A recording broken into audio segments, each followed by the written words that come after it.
Maar we gaan jullie nu met jullie het vuur ontsteken.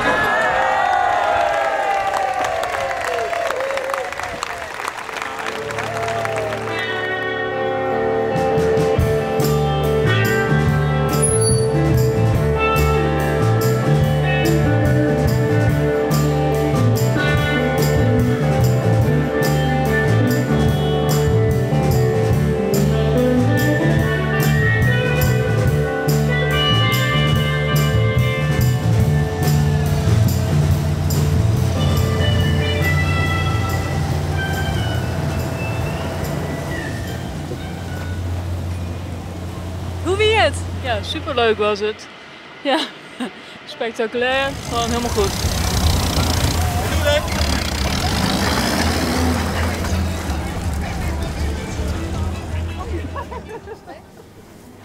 Wat wij dachten, een theatervaststelling oer-Syrische boordvluchtelingen. Mooi een beetje een Friese accent, doordat we het verhaal van de Syriërs omdraaid hebben. De situatie in Friesland verslechtert en mensen moeten naar Syrië vluchten.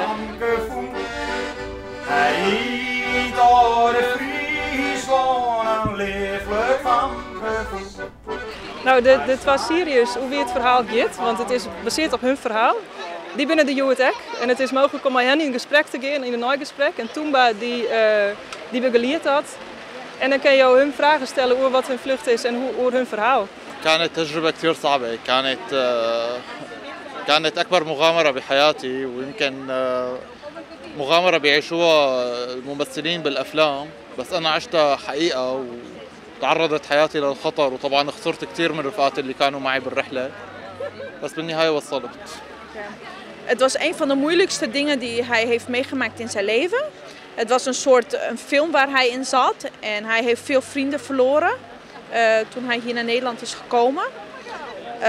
Ja, veel vrienden ook op zee heeft hij verloren. Maar wie gingen wij waarom eigenlijk naar een beetje een soort politiestaat dat alles behandhaafd worden moest?